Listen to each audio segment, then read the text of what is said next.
For a person who is trying to sell a service or a product or themselves, how can they step into the shoes of a CFO and have compassion and empathy for that person without even knowing what that person's day to day looks like?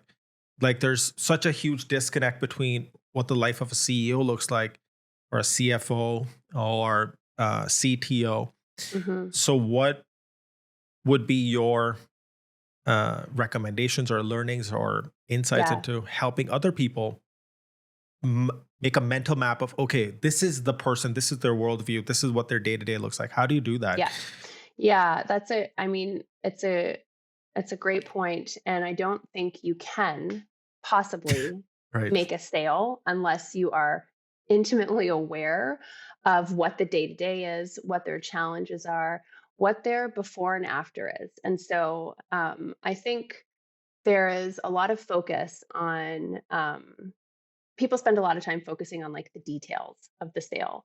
And I actually think that that's not that compelling. What's important is like, what was their life like before, and what will it be like after the sale, regardless of what you're selling.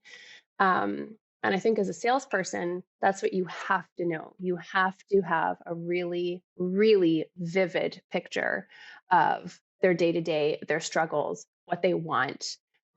It's kind of like you're never selling a plane ticket; you're selling the destination, and that's sort of, that's your job.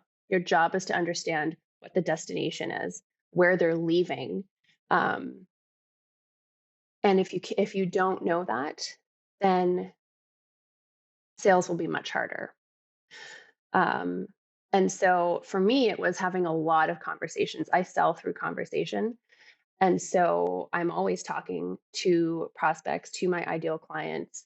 Right now, they're no longer banking clients, they are primarily coaches, consultants, financial advisors.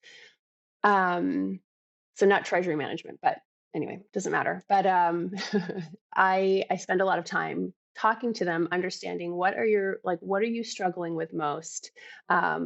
What are your prospects telling you? I think that's the big thing, because there often is a disconnect. I find a lot of people who are good at what they do, um, they are trying to sell what they believe the solution is, or they position their offer, what they're selling, within the context of what they believe the solution is for their client.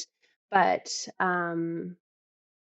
sometimes the client or prospect, like they're just so in the weeds that they have like that's not what they want. And so there can be a disconnect there. It's kind of like what you said earlier. It's sort of sell them what they want, give them what they need. It's all in the positioning.